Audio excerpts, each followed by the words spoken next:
the screen, and some probably know me as well. So I've, like I say, taken over as chair of this.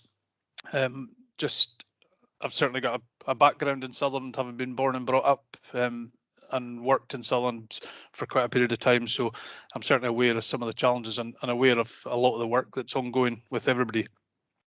We do have a list of apologies. I don't intend to go through them just now, but just to highlight Councillor Deirdre Mackay's apologies. She's still not fully back to work, so just to pass on our thoughts for her just now. And as Gail touched on there, if everybody's just aware that this meeting has been recorded, so if we can just bear that in mind, and most of us have, but just ask if we're not speaking that we mute our mics. I don't intend to go around and do any introductions, but if anybody's going to speak, then all I would ask is that introduce yourselves and what your part is within either across the county or within the setup. So if there's no questions from there, just move on to the minutes from the last meeting, which were circulated. I don't know if anybody's happy with them or any amendments needed. I'll take silence as a no. Gail, I believe there's just one follow-up, which was sitting with yourself on that one. Yeah, just to quickly touch on, we talked about myself and Jason Gardner from the fire service meeting after the last meeting, which we did, and we had a conversation with a couple of the station commanders around Sutherland to discuss the recruitment campaign, for the want of a better word, that they've got ongoing at the moment. So my team and I have been including the station commanders in the locality group invites and various things like that to just to kind of create links with communities, and so they can make themselves aware and be informed of the recruitment that's going on with them just now. Excellent, thanks for that. Okay, folks, we've got 4 presentations today, and all with a youth theme. So for those that have come along to do the presentations, I really appreciate that. So maybe just move on first. So the Sutherland Pathfinder Youth Reports, and Angela, am I coming to yourself initially to introduce this? Okay, I'm Angela Platts. I'm the Community Support Coordinator for Sutherland, and Yvonne Ross and I have been working on the Sutherland Pathfinder project. So I'm just going to give you a brief update on where we are at the moment and how we've got to where we are. And then I'm going to pass over to the young people at Far High School, and they're going to explain a little bit about the Youth Forum and the work that they've been involved with in developing the Sutherland Pathfinder project. So we had focus workshops held in September with young people to identify priorities for the Sutherland Pathfinder project, which focuses on mental health and wellbeing. The workshops brought together interested young people to talk about issues affecting the mental health and wellbeing of children, young people, adults and communities in Sutherland.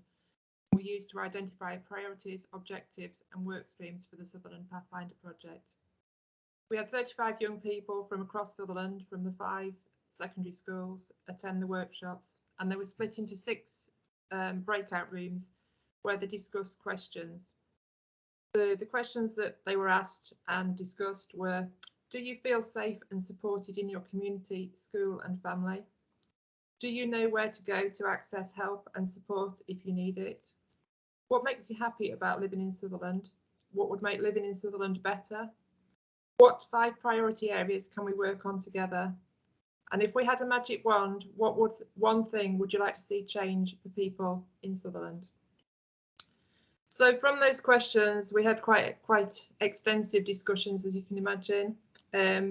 Key discussions focused on: there's not enough talk about mental health in schools. There should be a counsellor or therapist in all schools. PSE lessons should include information on medical conditions and disabilities. There should be more discussions about LGBTQ+. There should be more information and talks about drugs, alcohol and keeping safe on the street. The waiting list for counselling is long, and the guidance teacher is often busy or is teaching a class when we need to speak to them.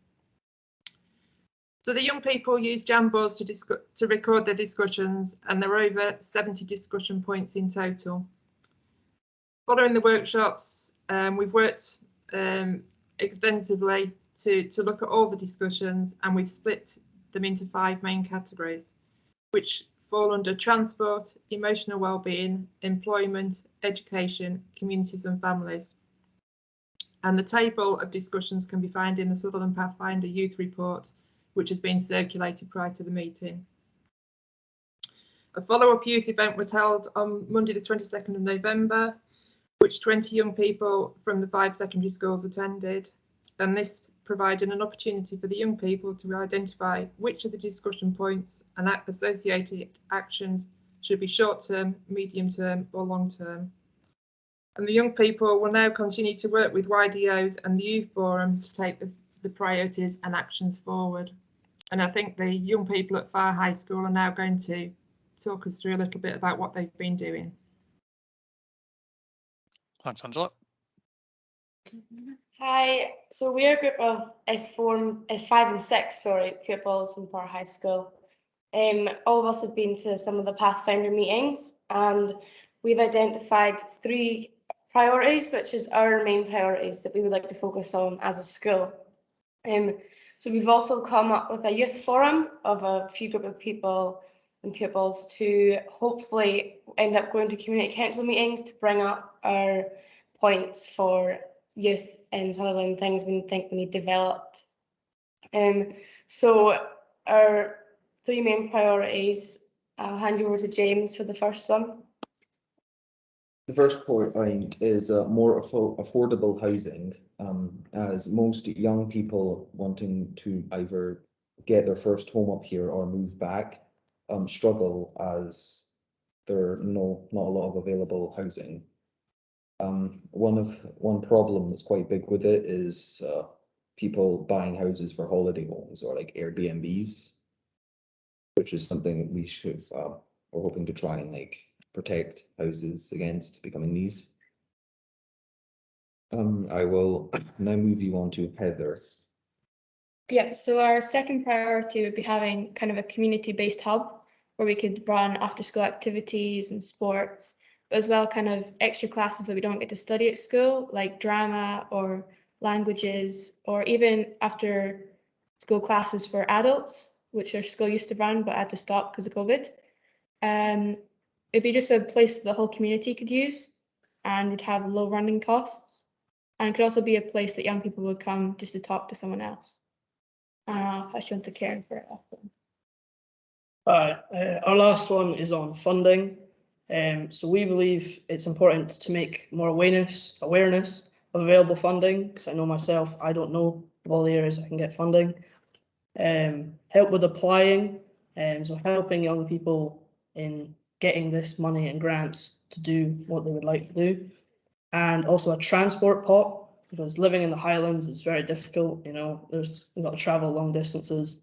So we really need help with transport. So if we have this money, we can then have more opportunities to do more events. If anybody has any questions, feel free to ask. We can answer them best we can.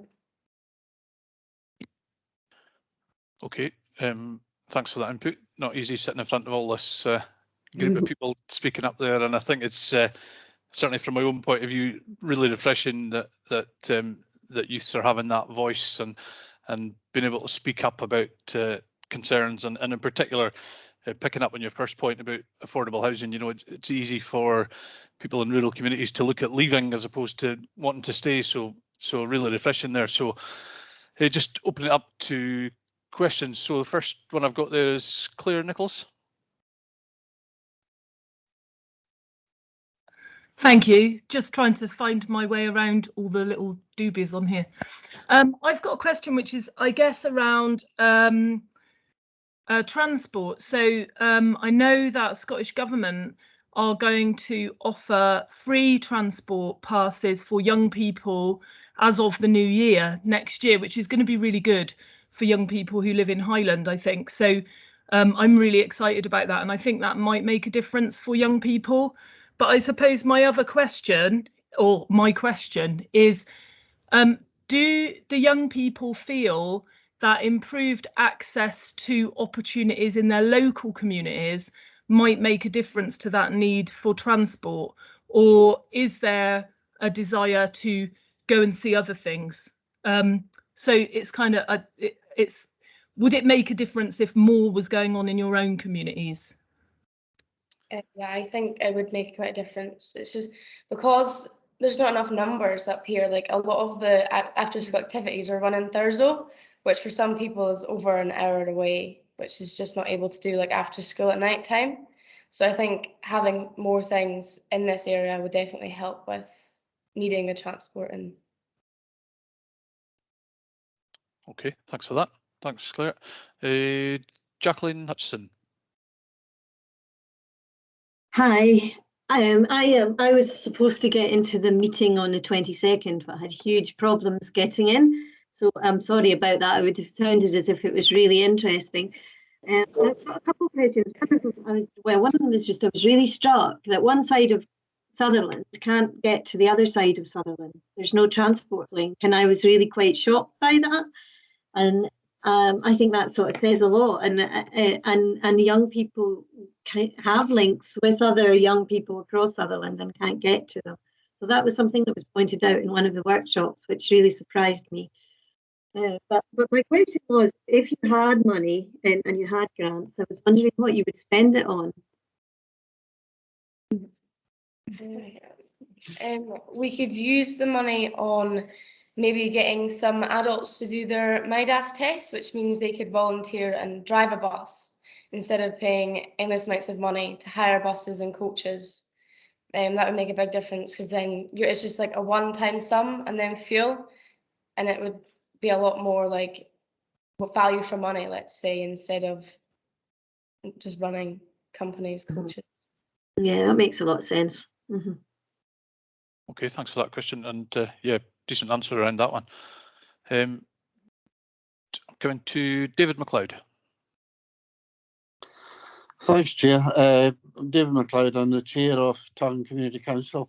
I was particularly interested in the mention of the community council involvement, and I wondered how you envisaged that happening, because we had probably about 5 or 6 years ago, we tried to get a youth rep to come onto the council, but it didn't really happen at that particular time. And I wondered, were you thinking of some kind of permanent attachment to the community council, or just coming along and speaking to us? Well, we were hoping we'd be able to speak at community councils with like councillors present. Obviously transport and stuff will be an issue to get to these meetings because like we're kind of all over. But we were hoping it would become then a more permanent thing, that there would always be at least 2 youths at each meeting, so that there's constantly a younger person's point of view being brought into all the meetings and it's relevant. Okay, well, if I could invite you to come to Tarn Community Council meetings, I'd be very happy to be involved in that. Maybe we could do that through Gail, and I'll certainly be suggesting to my council that we do something on a permanent basis. But first of all, I'll invite you to come along and speak to us, and of course it'll be remotely at the moment because that's how we're doing everything. Yeah, thank you. David, thanks for that. I'm sure that's a great suggestion for that young voice to get into the communities.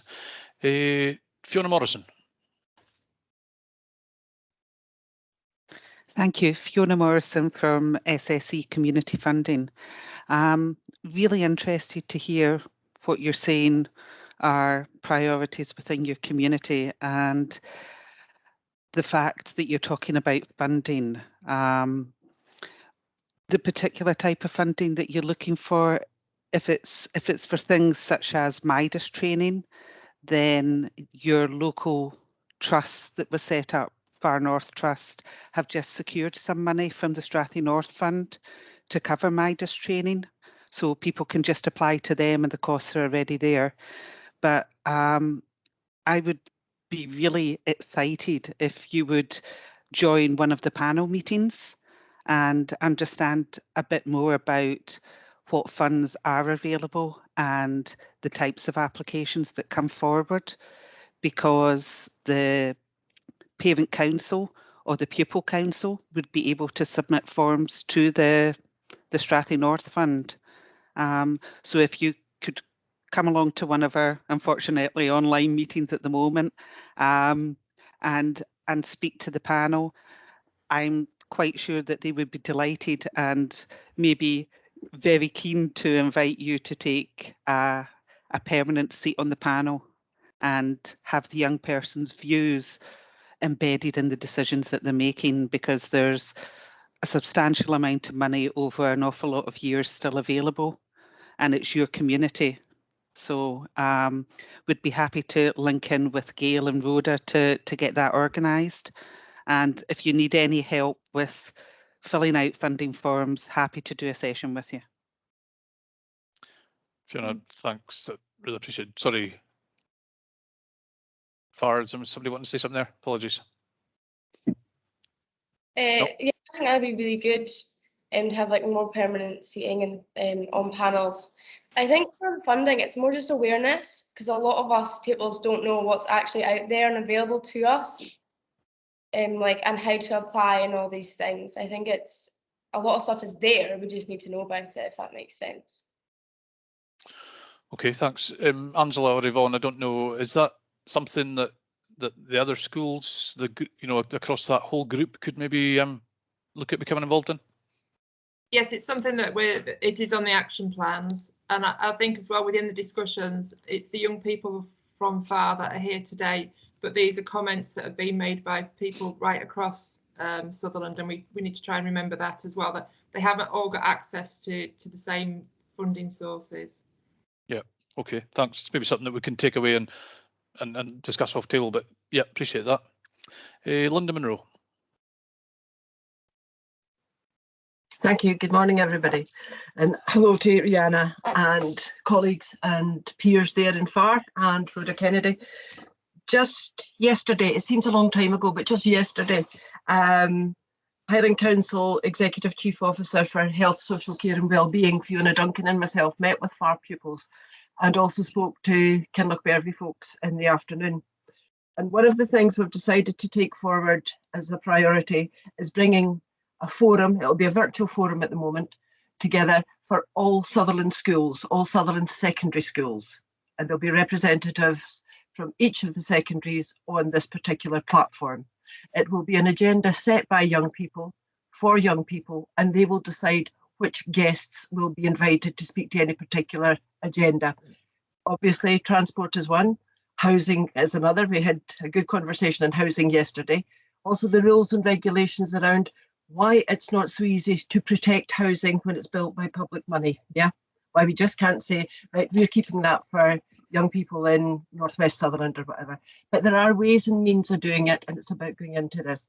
So hopefully, very early in January, we will have a way forward for this platform to be set up. Obviously, Angela and Yvonne are going to be key to this, and working with the young people as well as our High Life Highland colleagues. And one of the first things that would be really good is to have the funding available and the criteria. And absolutely key, the criteria, and also why certain areas can come into funding and other areas cannot. And that's true across the piece. The young people we spoke to in FAR yesterday, and I put it to them that within Sutherland, we have young people in education who are not educated in Sutherland because the pool for the secondary school is out with Sutherland. Some go to Ullapool, some go to Tane. So what we need to do, it's our collective responsibility, is reach out and make sure those young people are represented on the Sutherland panel, because this is where they reside, this is their home, yeah? So it's early beginnings and small beginnings, but it's positive ones. We also said we would make funding available, and to be fair, that was Nikki Grant, the Executive Chief Officer of Education, and we told that to you guys yesterday, that Nikki had stepped up with funding, happy to work in partnership with SSE and anybody else that wants to come in.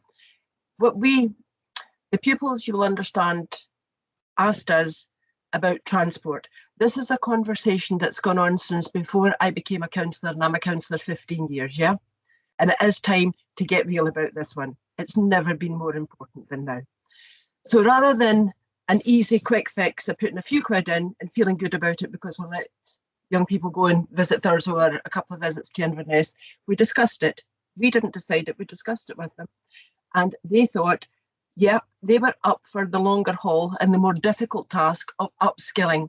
So we're asking volunteers to come forward. Some may be teachers, may not.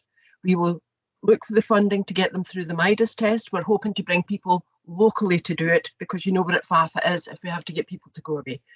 Now that's going to take a real investment, but we honestly believe it's the better investment, and we'll do the same over Kinlochbervie Way and for other high schools around to try and get that access.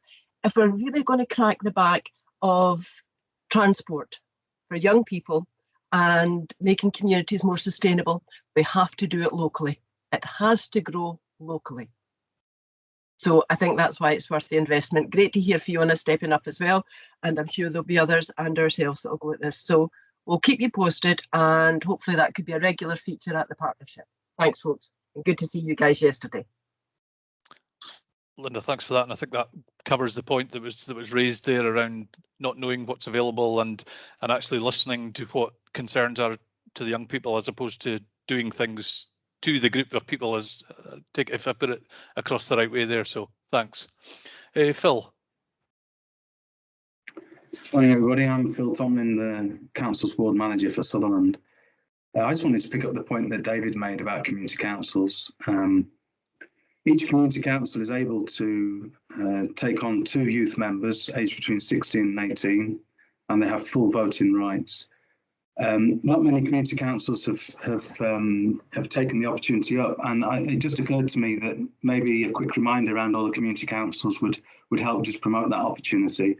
It is meant to be done in liaison with the high school and the youth development officer, so I'll make sure they get the message as well, so that then if you know of young people or the youth workers that are on the call, youth development officers, if you could promote that opportunity as well amongst your pupils, amongst your school pupils, that would be really helpful as well. So I'll just make sure everybody gets a reminder about that information. Thank you.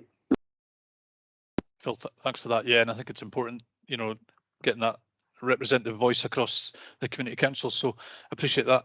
Has anybody else got any questions on that first presentation? No, other than that, for those of you that presented there, really appreciate your time there, and I take it you're going to stay and listen to the rest of the presentations. It's up to yourselves. Free to go if you need to, but happy for you to stay. Okay, just moving on to item 4, Eve, I think I'm coming to yourself around Planet Youth and the Icelandic prevention model. Yeah, brilliant. Thank you so much for having me here today as well. So I'm Eve McLeod. I work in NHS Highland in the public health team and the health improvement team. And I work mostly on public health priority 4, which is to reduce the use of and harm from alcohol, tobacco and other drugs. And I'm here today to talk about the Planet Youth, the Icelandic prevention model. So I'll just share my screen. I've got a few slides in a wee video. I'll just share that one. So I've already said this little bit, and then we've got 5 secondary schools in North Highland area that are taking part in the pilot. But I'll just share the little video with you first. It's got sound, but it's just background sound. So if for whatever reason the sound doesn't work, don't worry. We'll show that first, and then I'll go through the rest of the slides.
slides here now. I wonder if it's going to let me.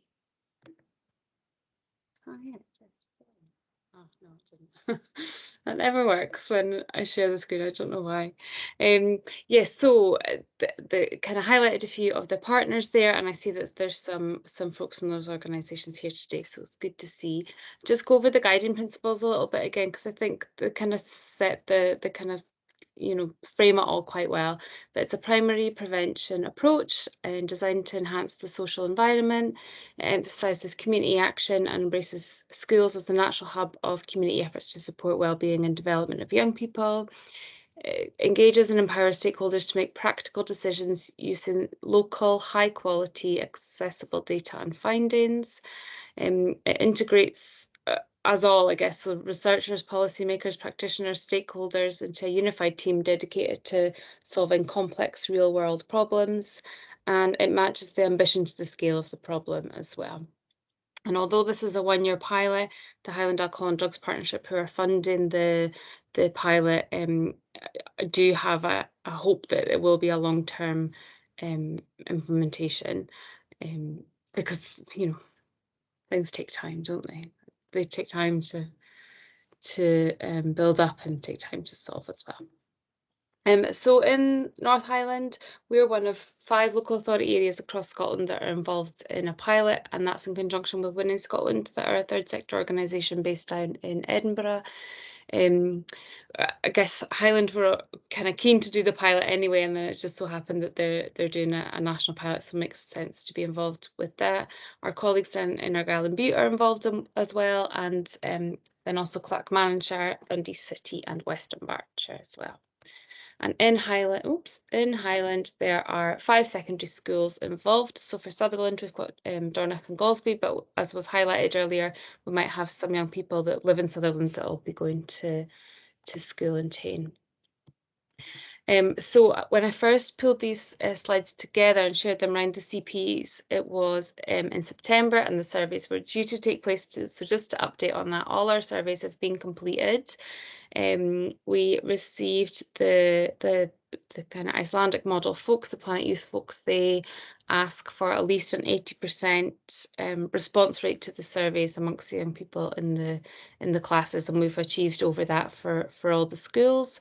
And we're just waiting now for the results to come back. Should be in January sometime. And then I guess we've got this almost downtime, this like impatient time, it feels like, just to maybe just try and get organised with how best to support this going forward. So Iceland asked for a local coalition group, and that's been running at the moment so far. And just because of the nature of the programme as it is to this point, we've all been together, the teachers from the various schools and other stakeholders.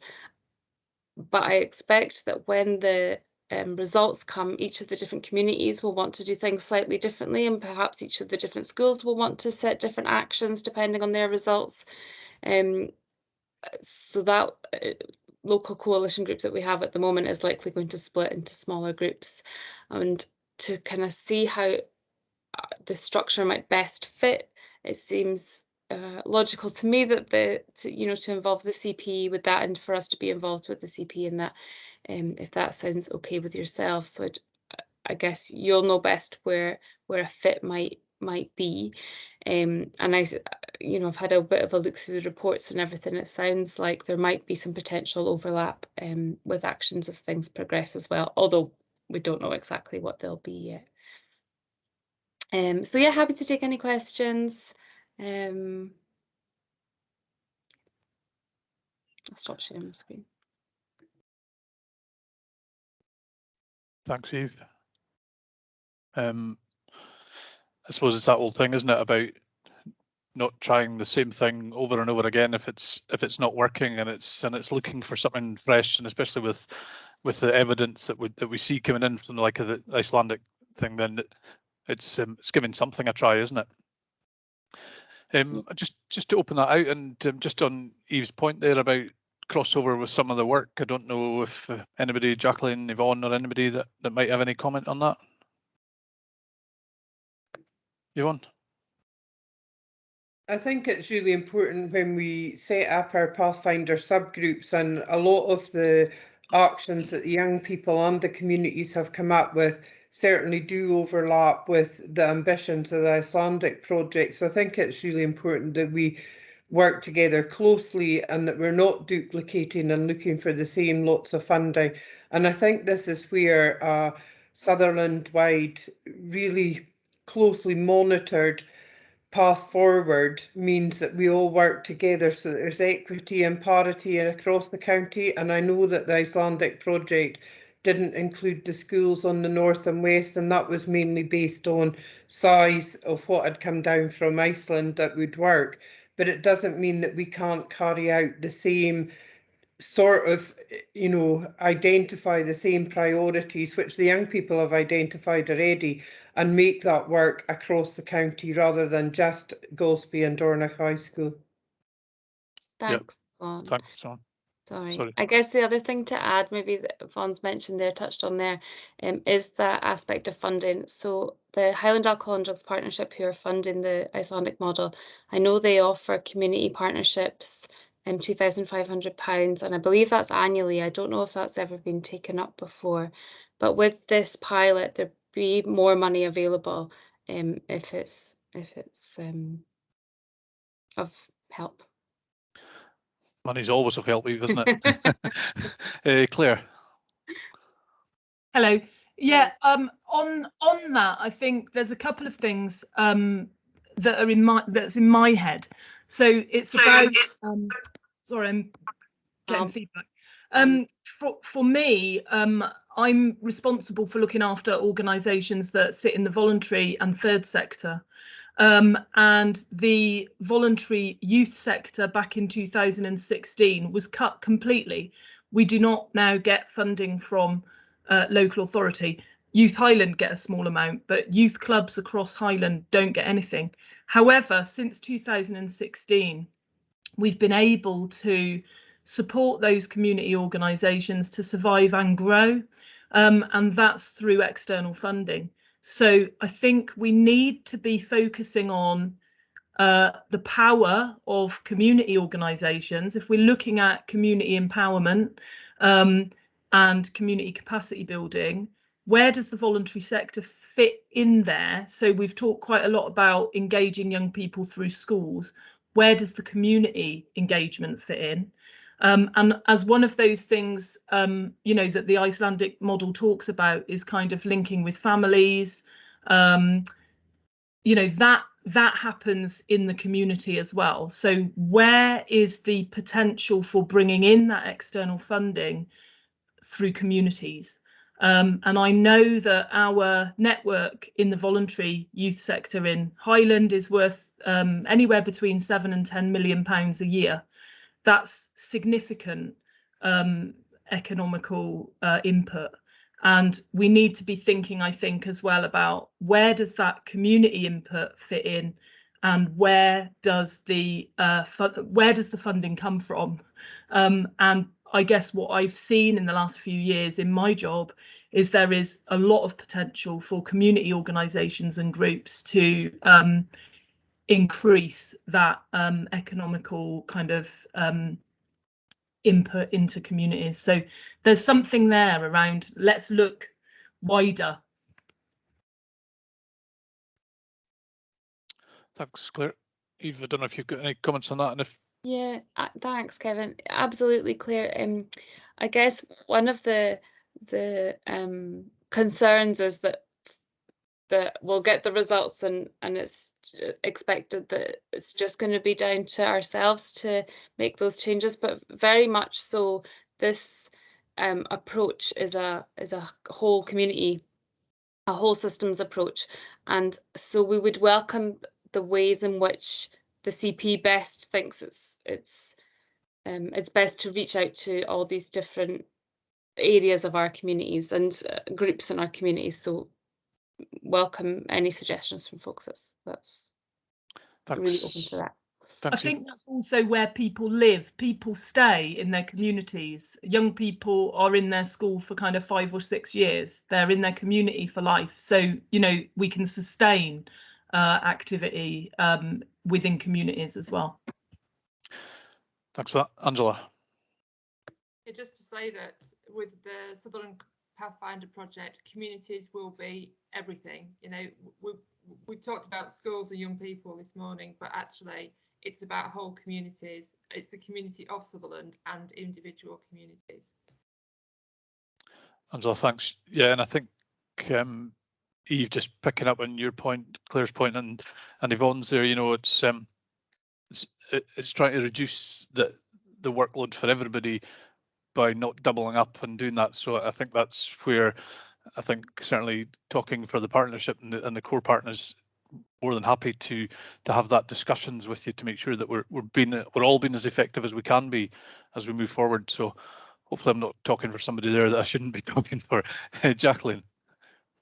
Yeah, I don't know if this is for Evie or Yvonne, but I just wondered, in Caithness, the Icelandic model was talked about a great deal at the start, and there was a concern about doubling up, and I wondered if that did occur there, if there was a bit of duplication. I don't know if anyone knows. No, Jackie, there's been no duplication as yet. What they're doing is they're almost dovetailing together. So the activities and I suppose extracurricular, and the two youth clubs are heavily involved in Thurso and Wick. And what they're doing is they're also being included within the Icelandic project. And when we get the results and it's looking at what we need in the area, it will be mainly from the community, but topmost from the young people, and that's the way it's worked in Caithness.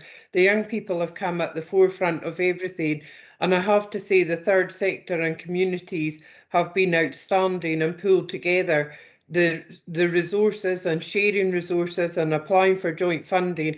And I think that's what we're hoping will follow in Sutherland as well with the Pathfinder, is that we all work together, and it is about making the best of what we can. And I think in Caithness, the duplication still it's not happening at the moment. People are working together and working forward. So hopefully the results in Caithness will only come out in January, the same time as the results in Sutherland. But it is, I went to Iceland at the very start of the Icelandic project, and I didn't really believe that they would be able to cap the number of young people that were doing drugs and drinking, and because we saw what it was like at night time there, and to see those figures come down so far in 20 years, they've almost obliterated everything. And one of the main points that happened in Iceland that we are not following here is about that curfew at 10 o'clock, imposing that curfew.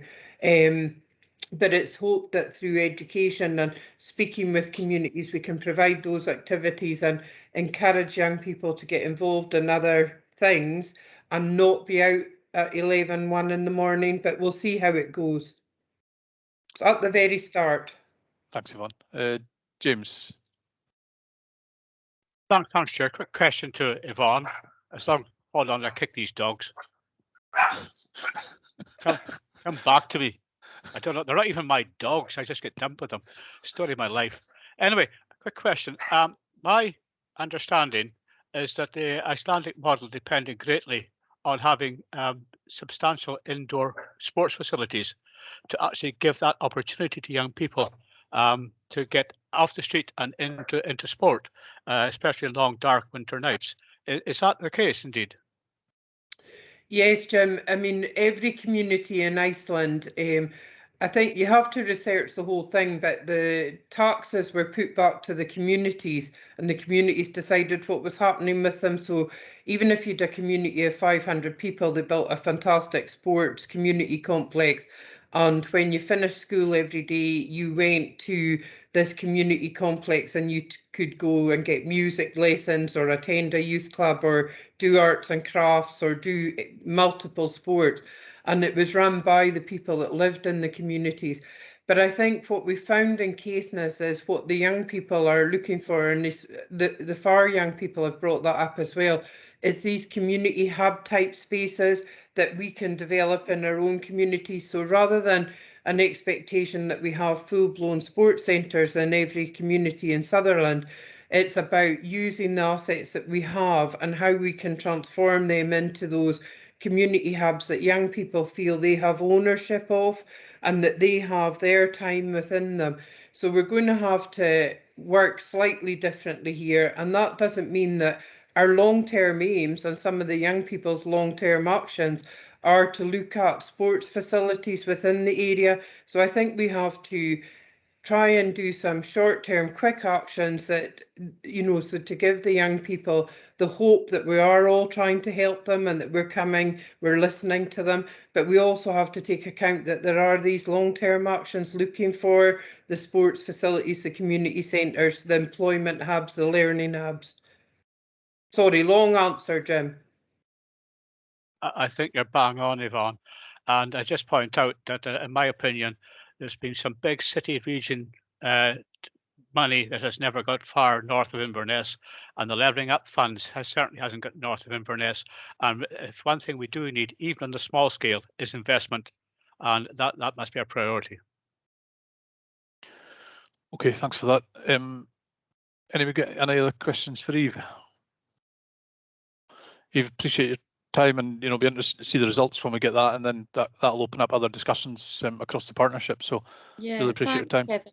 Happy to come back when we have the results as well, and if this is the best forum or if a subgroup is the best forum, let me know. No problem at all. Thanks for your time. You.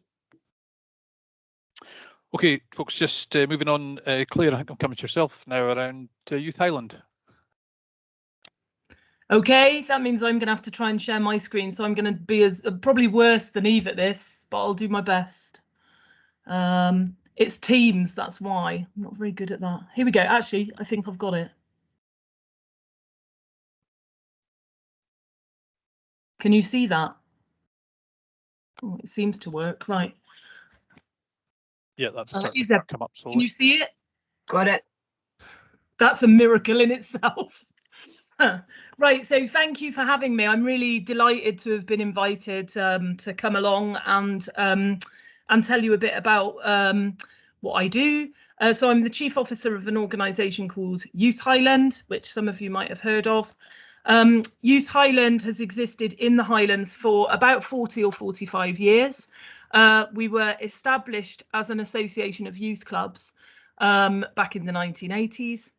And we are an area association of Youth Scotland, which is the national organisation that supports a network of voluntary youth clubs. At the very core of our work, I suppose we exist to make sure that people in local communities are able to organise activities and programmes for young people and children that are safe, fun, and engaging.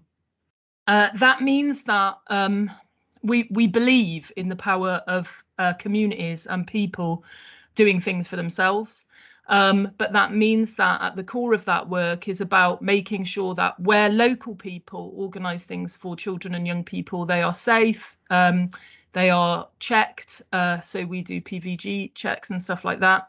They have organisations that are well governed, with policies and procedures and risk assessments and all of those things in place. So that's the core of what we do. We also offer training for people so that they're gaining skills and confidence in doing that work. And that's a really important element of what we do. That improves the standard of what happens in local communities. I've put at the bottom here, which is something we're really proud of. We're the only organisation in Highland to hold a CLD standards mark, and one of the only voluntary organisations in Scotland to hold a CLD standards mark. And to do that, we have to put in quite a bit of evidence every 3 years to the CLD Standards Council, and that evidence is looked at by a panel of experts nationally, who then sort of let us know that we're doing things properly. So we're really proud of that. We support a network of members. So we're a member organisation. So youth clubs who are members annually pay a small fee. It's about £20 a year to be a member of us, and there's a bit extra on top of that to be a member of Youth Scotland, which is the national organisation that I talked about a minute ago. That helps us to look after our members properly. So here's a list of the benefits that our member clubs get. So they're part of a network, and they get regular communication from our network support officer. We're a very small team. There's only 5 of us, but we prioritise looking after our members. Lots of news and updates about what's happening in terms of youth work nationally and regionally. Access to insurance, PVGs, stuff around health and safety and stuff like that. And this last couple of years, that's been a lot of work, making sure that youth workers and community organisations offering youth services are working in the national guidance around COVID, of course, and many of our clubs, being based right in the middle of communities, stepped up during COVID and organised lots of emergency response and stuff like that. So many of our youth clubs across Highland were cooking hot dinners for old people and providing food parcels and jigsaw swaps and anything else that you can imagine was going on in youth clubs in the last 2 years, as well as digital youth work and stuff like that. We offer training, like I said before, and one of our main jobs in the last sort of 6 years has been supporting our clubs to access funding to make sure that they grow and can continue to offer opportunities to young people. We are an operating agency for a set of youth awards, which are accredited between level 2 and level 7. So we support our clubs to help young people learn and be recognised for their learning. And we have launched something back in 2017 called the Voluntary Youth Network. So all our member clubs are a member of the Voluntary Youth Network, but I'll come to that in a little while. So this slide is about why youth clubs are important. So I guess there's been quite a lot of talk around youth clubs since I've had my job. I've been in my job for 8 years. I've always been a youth worker all my working life. So I'm passionate about youth clubs and safe spaces for young people, actually, particularly in rural communities like that we have in Highland. It's really important for young people to have safe spaces and safe relationships with trusted and trained adults that aren't necessarily just their teachers or their parents. It's really nice to have an informal space where young people can build relationships with people who know how to speak to young people. Youth clubs are really important because they're open to any young person, so there isn't any sort of hierarchy in a youth club. Any young person is welcome, which means youth clubs are a really interesting space because you get young people who come from a range of backgrounds with a range of experiences, and the youth worker's job is about making sure that those young people understand each other, work with each other, next to each other. So there isn't that kind of I suppose, judgment or labels in youth clubs. Youth clubs exist to make sure that every young person is heard and valued and able to work and play and learn together. What's great about youth clubs in Highland is that they are extremely local. So we support youth clubs in little tiny communities, and they are accessible for young people. Hence my question to the young people earlier on is, if we had more youth clubs and safe spaces locally in communities, what would that mean? Would that improve outcomes for young people? Would they have access to more opportunities if they were right on their doorstep? The next one is around sort of community empowerment. We know and we see that when adults and young adults get involved in organising and running youth clubs in their local community, they feel great about it. They gain skills, they get certificates and qualifications. It's increasing the skills within communities. And what we've seen as well is through the development of the Voluntary Youth Network and the work that we've been doing, we've seen that youth clubs working in partnership with other organisations enables young people to access a really wide range of opportunities and experiences. So we've got youth clubs now in Highland that are working with bereavement services or young carers services and stuff like that, and that's really increasing the range of opportunities for young people. But most importantly, probably, is youth work's place in preventing crisis. And this is quite often kind of overlooked. I think youth work is seen as a bit of like, it's just hanging out with kids playing pool, but actually that in itself is about creating relationships of trust. It enables youth workers to identify where there might be young people that are feeling challenges or problems in their lives, and it enables us to prevent young people from moving into crisis. So I was really interested, and I am really interested in hearing about people's concern about young people's mental health in Highland. Youth work is part of a solution to stopping young people from falling into crisis. I wanted to share a list of the youth clubs that we support as members in Sutherland. We also work with other organisations that are in Sutherland, but these are our member clubs. We don't have as many member clubs in Sutherland as we do in some of the other community partnership areas. We'd like to see more, but the ones we do have are very good. So we've got Golspie Youth Action Project, which is, this is their picture that they've got graffitied on their wall, actually, of these two funny cows. Real potential in Golspie to develop that club and really see it as a lead in youth work in Sutherland. They've got a great position right on the middle of the high street and a great building which needs investment and is having some investment at the moment, but the potential to sort of like develop enterprises and all kinds of stuff like that. Kyle of Sutherland Hub, the lovely big red building near Bonar Bridge, is beautiful, brilliant facility offering loads of different community opportunities, including youth work.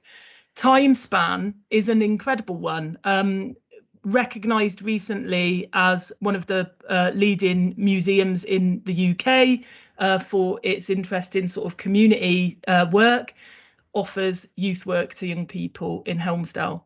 And we've got Far Edge and Assynt Community Project as well. So we'd like to see more members in Sutherland, if I'm honest, and more youth work. I want to talk a little bit about the Voluntary Youth Network. So when the voluntary youth sector was cut about 6 years ago, we were really worried about that and worried about the impact that would have on young people. So Youth Highland led in the development of the Voluntary Youth Network, which meant that we wouldn't only support our members, but we would widen our support to support any voluntary or third sector organisation with any kind of responsibility for supporting young people. And we now have more than 160 youth organisations from across Highland that are involved in the Voluntary Youth Network, and we work really quite closely together. It's quite a strong network. We've worked with those organisations to develop a plan for survival initially, but also sort of for delivery of services to young people, and trying to increase collaboration and partnership between voluntary organisations in the Highlands. With that, that's about recognising each other as equal partners, however big the organisations are, in meeting the needs of young people. So we have tiny little youth clubs in little rural communities are part of that network, as well as larger organisations like Eden Court and others that are doing really specific work. Some of them are doing issue-based work. So there's organisations that are very specialist in stuff like mental health or bereavement services, all of that kind of stuff, and we've enabled those organisations to plot and map what they do against a set of national youth work outcomes. So it's quite a strategic piece of work, but what it's recognised is the need for increased collaboration in meeting the needs of young people across the region to ensure that young people can meet their potential and access support and opportunities that they need. I'm really struggling now to go to my next ones. So as part of that work, the Voluntary Youth Network recognised that it would be great if the voluntary sector could be recognised and included in sort of the wider strategy and planning that is happening in Highland. So we saw that and recognised that the community partnerships were a really important part of that. And we can see that the community partnerships or structure is about empowering communities, and that's definitely where youth work sits in that interest. So we decided that it would be really good to try to identify at least one good youth club facility, a facility in the community that was absolutely existing for young people, and to try to grow that and improve that youth club so that young people, wherever they lived in Highland, had access to one really great youth work facility within reachable distance, so increasing access to a range of youth work opportunities in each community partnership area. We have and what we knew about that would improve governance of youth clubs, it would improve the programme and the offer that youth clubs could offer, and it would improve outcomes for young people because of that. So that's what we've been working on. I suppose at the moment in Sutherland is again an area where we haven't really identified yet or worked to establish a youth hub in Sutherland, but we have in some of the other areas, and we've got established youth hubs in other community partnership areas. We're really keen to take that work forward in Sutherland. The Voluntary Youth Network, how that structure works is like this. So Youth Highland coordinates and manages and supports the youth hubs in the community partnership areas, and that outside ring is lots of different organisations that exist within the voluntary sector that can then go in and work in the hubs. So it's a partnership approach and framework. And this is kind of the why, what and how. Why we're doing this is to make sure that young people, wherever they live, can reach their potential, and we can enable best outcomes for young people. The what is ensuring that, and this is the hubs, is that there is a wide variety of offer wherever young people live, delivered by a range of specialists and a range of workers. And the how is about improving access for young people to access good youth work in a youth work setting.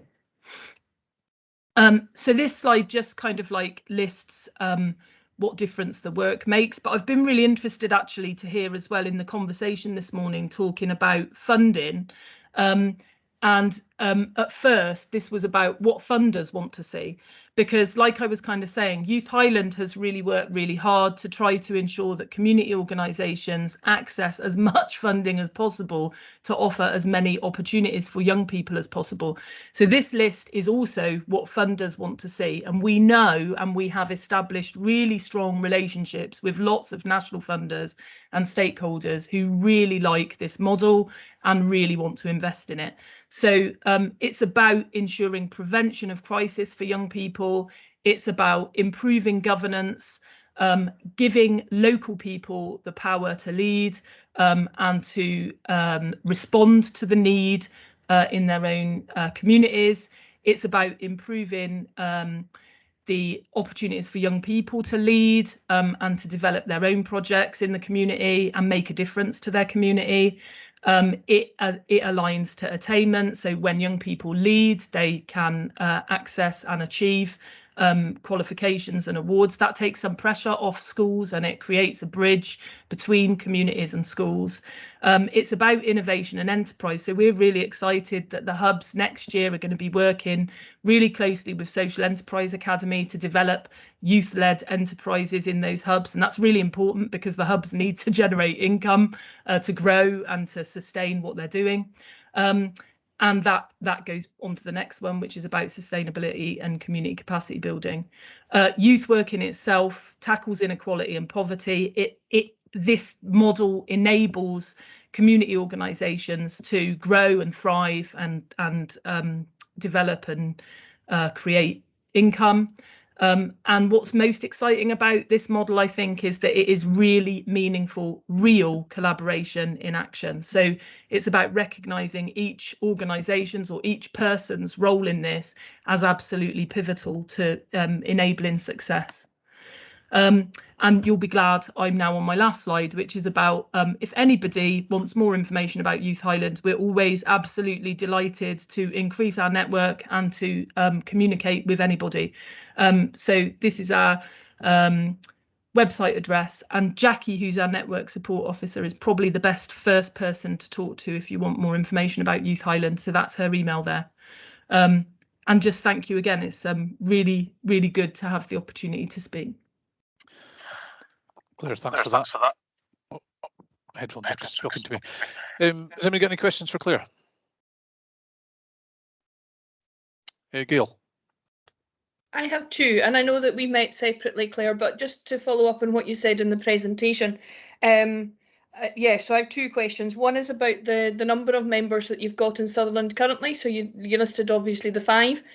So I wondered what your plans are, or how do you see that number increasing, and what could Youth Highland do to support that? And my second question is about the Sutherland Youth Hub. And again, a similar question: how do you see that happening, and do you have any kind of timescale on that? On what could the partnership do to support, and where could we fit in to work on you with that? Thank you. They're great questions. Yeah, I think increasing membership in Sutherland is just about promoting, and the more people in Sutherland that know that's what we're doing and that we exist at all, that kind of brings to people's minds, oh, actually, if there's talk about developing something for young people in a community, yeah, sort of, and it's community led, definitely signpost those kinds of organisations to Youth Highland, because what we know is that where there is an area association that can support community groups to do things for young people, those community groups tend to be stronger and last longer, more sustainable. So we know that where there's area associations in existence in sort of council areas, membership is greater than in other areas of Scotland, of Youth Scotland. So yeah, please let people know about us. I guess the progress for Hub, we would really like to sort of progress on that. And I guess in my mind, Golspie Youth Action Project lends itself to that for me, because it's a facility specifically for young people.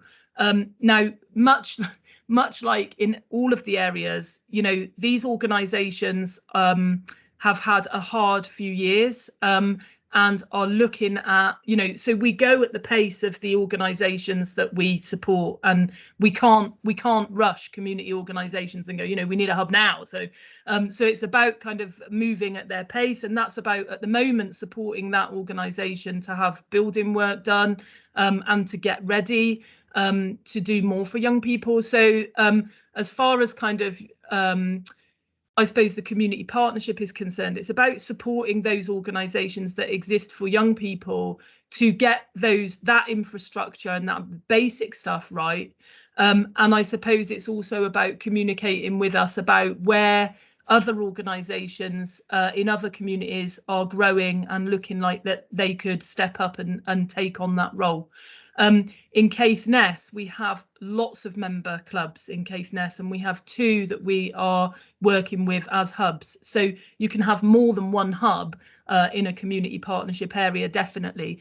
Actually, this is just about supporting youth clubs to recognise that they can step up, that they want to be part of this model, that they buy into really meaningful collaboration.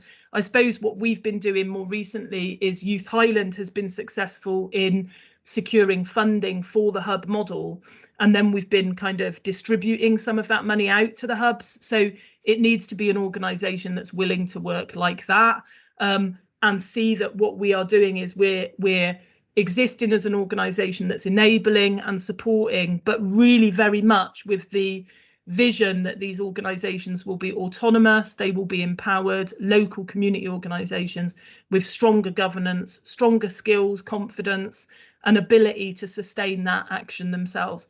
Our organisation doesn't want to run all of this or take ownership. It's about empowering organisations within the community to find the confidence to do that for themselves. So it's about communication, and it's about, I think, inclusion. So I think for me, it's about saying, don't forget about your voluntary sector and your community organisations, and involve them and include them and help us to help them. Okay, thanks, Claire. Anna, I see your hand up there. Hi, so I'm Anna Papfield. I represent Planet Sutherland and also Future Communities Highlands and Islands, both of which are climate-focused environmental groups. So thanks very much for these.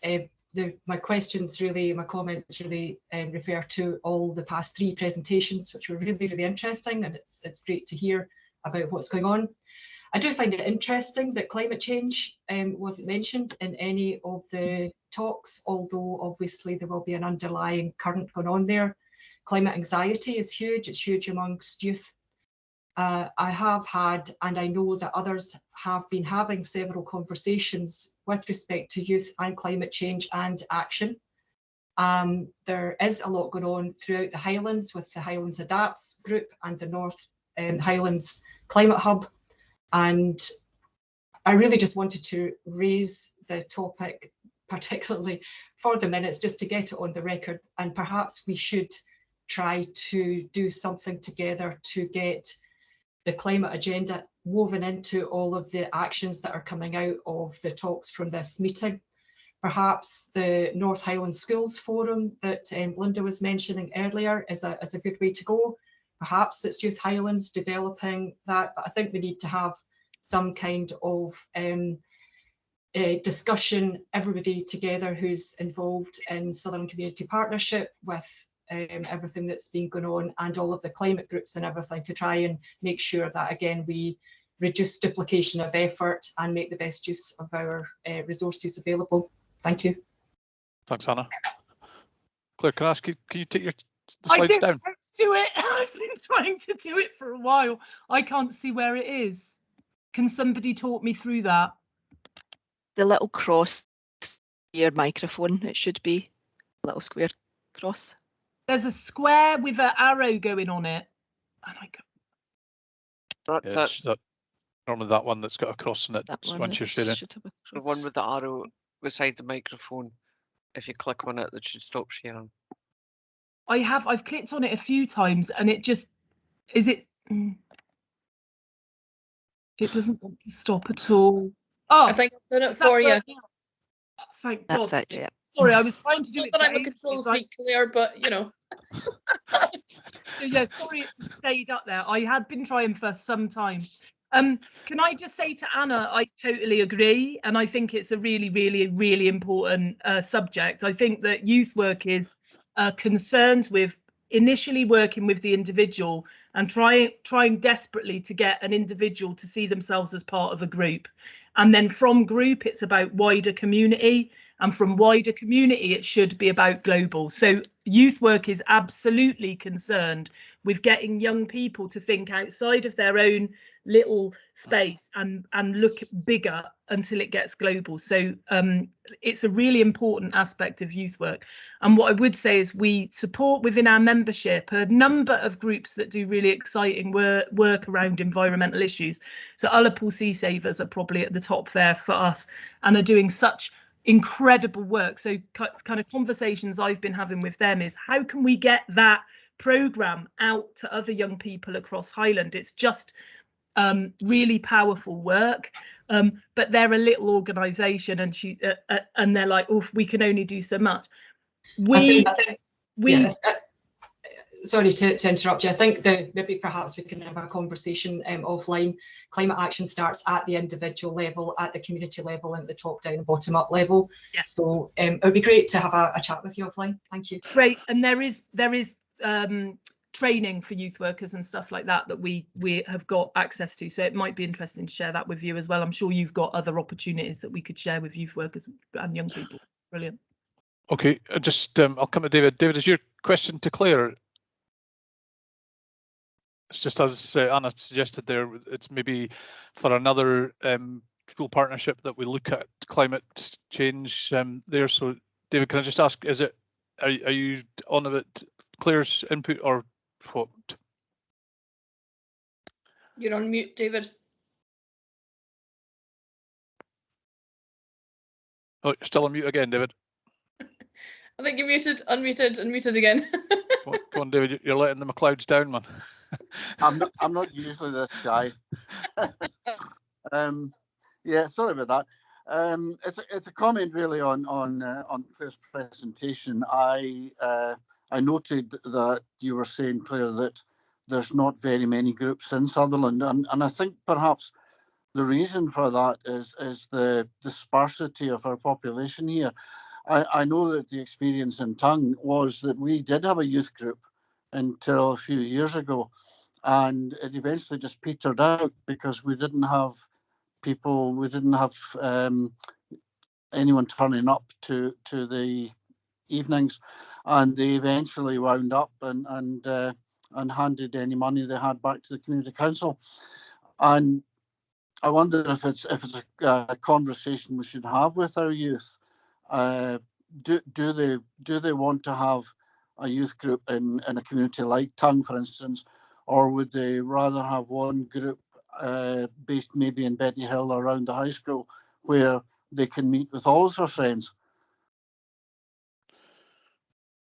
Okay, sorry, Claire, I'm not going to cut you off on that one. It's maybe a conversation that as part of that wider group that could be had. And David, yeah, you know, the youths as they spoke there are certainly willing to come up with some suggestions. So if that's okay to be taken towards that. Yep.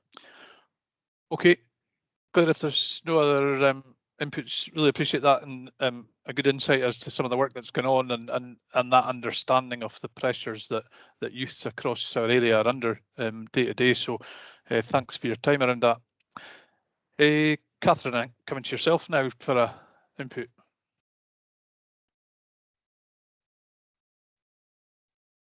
Good morning. Yep, thank you, Kevin. So I've just got a couple of slides to share with you as well. So my name's Catherine Graham. I'm the local delivery relationship lead, and I work for Social Security Scotland, covering Highlands. Hold on, just to get this.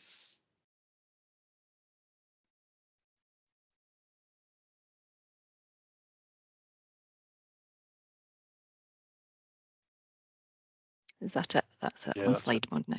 Yep. That's it, thank you. So I work for Social Security Scotland. As I say, I'm I've got the lead for Highlands, Moray, Orkney and Shetland areas. And as part of that role, it's about putting teams in place to support the benefits for Social Security Scotland itself. So today I wanted to just speak to you about the latest benefit that we have launched within Social Security Scotland. So child disability payment launched across the full of Scotland on the 22nd of November. So this has replaced the disability living allowance for children. So for Scotland, anyone living in Scotland who has a child with disabilities or a long-term health condition, they can no longer apply for DLA for children. It's been replaced by child disability payment. So we had a successful pilot run in 3 areas, 3 local authority areas, over from July up until November. So that's now open to everyone, every local authority area across Scotland, including obviously our guys in Highland. Some of the changes that we've made to the processes of the way that people access the benefits. So we've introduced things like they're able to apply online. So this is the first time that anyone has been able to apply online for disability benefits. They also still have the other options available to them as well. So they can apply by post. So they would have to phone our number to ask for a form to be sent out to them. They can actually make the application over the phone. However, we've not really seen much of that so far, and you would expect that because it can be quite a lengthy application. So we've also introduced this face-to-face service. So this is also new. That started from the 22nd of November as well.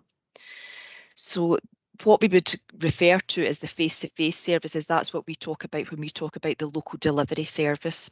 So we're putting in place face-to-face opportunities for people to link in with our advisors to make the application in a location that suits them. So I'll give you a wee bit more detail around that in the further slides.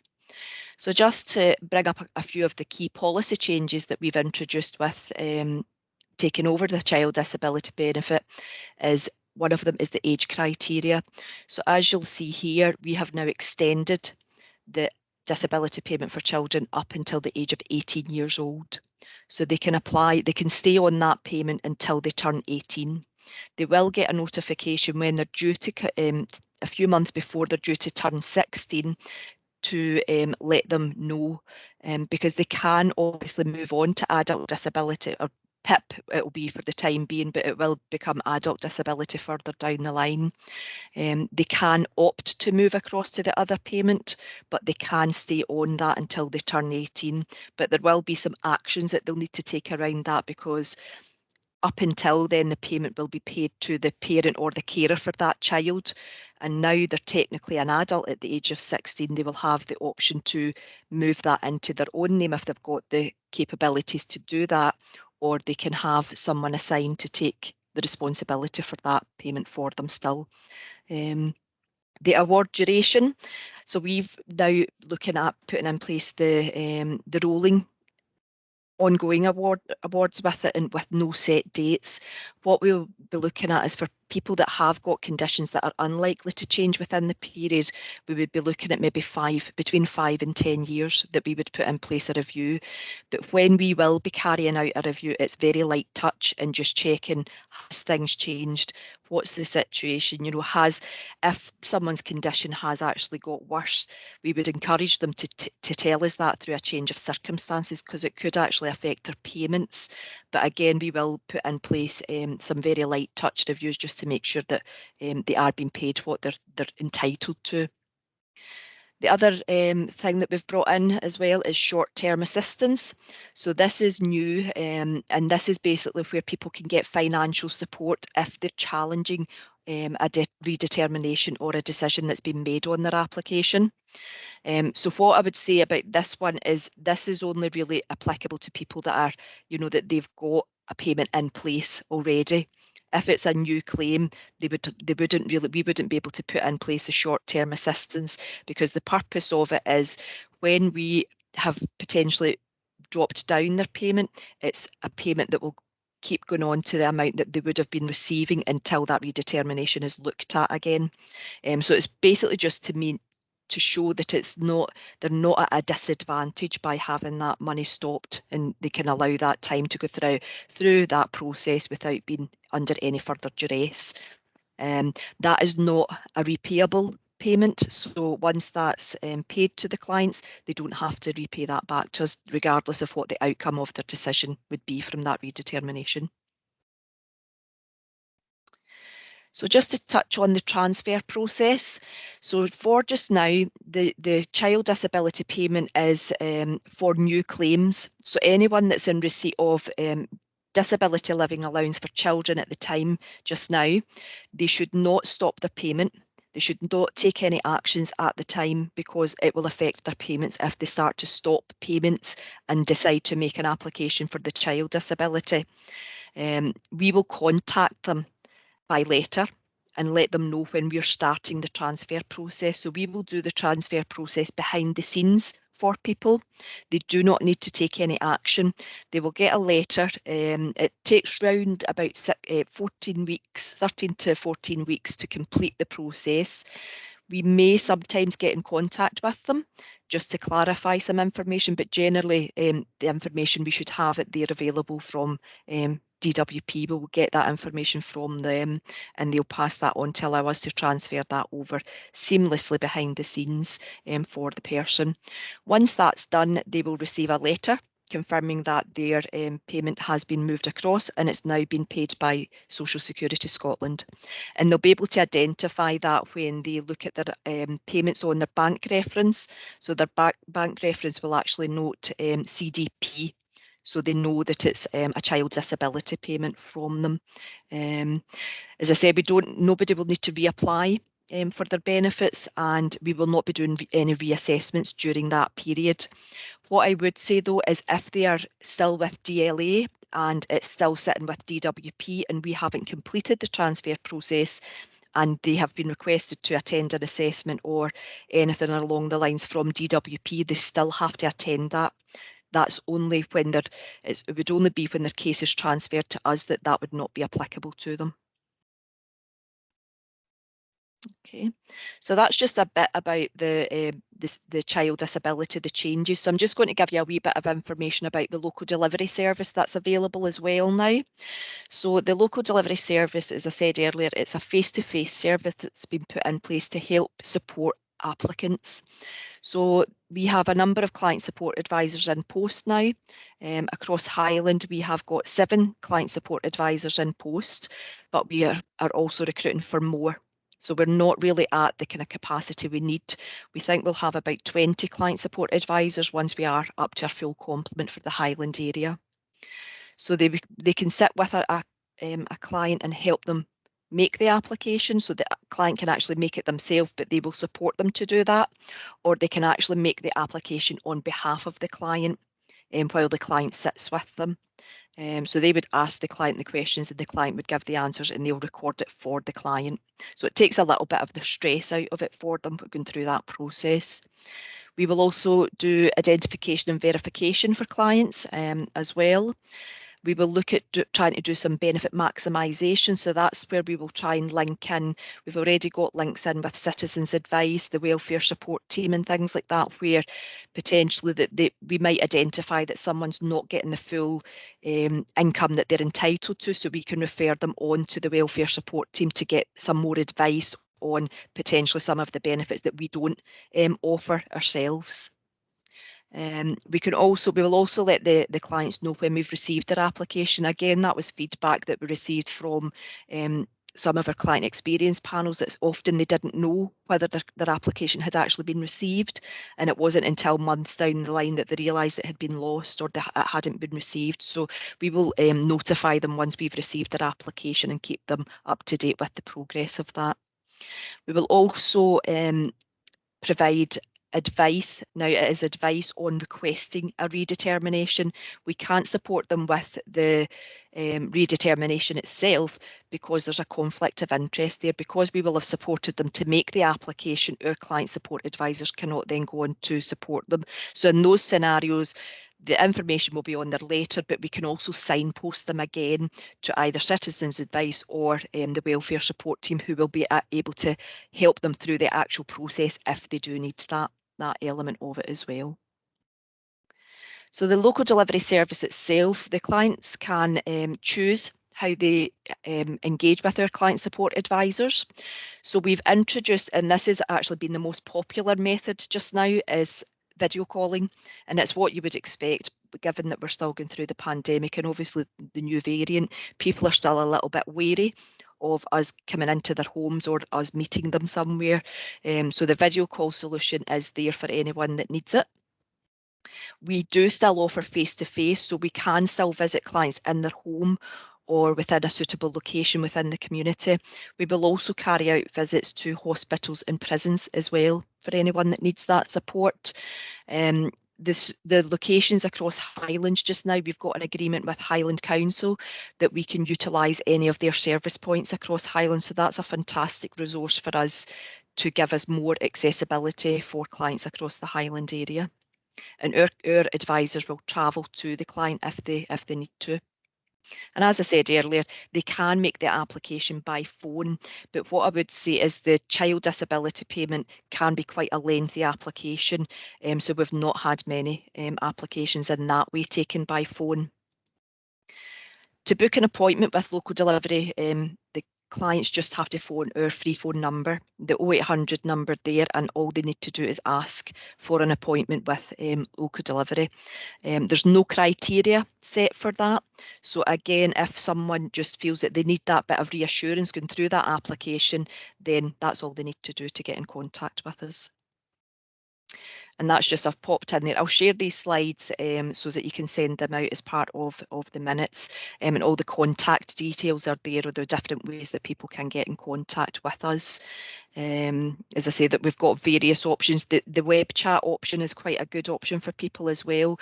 That's a direct link in with a client advisor in the our centres in Dundee and Glasgow. Yep, forgot where they were there for a minute. And that's me. Any questions, anyone? Thanks for that, Catherine. Interesting information there for people that are really important. So, anybody got any questions for Catherine on that? No, you're getting away light, Catherine. Thank you very much. Good. Okay, appreciate your time and coming along. You're welcome to stay, or I appreciate if you got other things to do. Yeah, I'm going to pop off. I've got another meeting just starting just now. But thank you very much for having me today.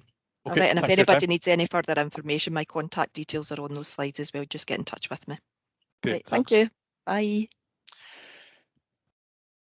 Okay, folks, that's us through the presentations and some really positive inputs there. I think everybody will agree, you know, some of the work that's ongoing with the youth across the county.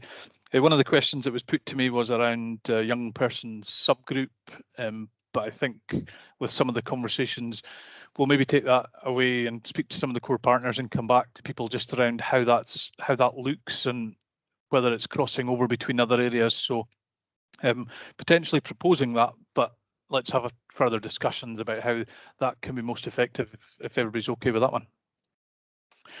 Okay, we're just going to move on to section 7, and there's a couple of people I will come to, but really just opening it out to the chairs of the subgroups to see whether there's anything that they want to raise. I'm going to come to Heather and to Jacqueline, but Fiona's having to leave. Thanks, Fiona. Any of the other chairs, is there anything in particular you want to raise around subgroups? The reports have gone out and a lot of good stuff going on. You know, I was having a read through them there.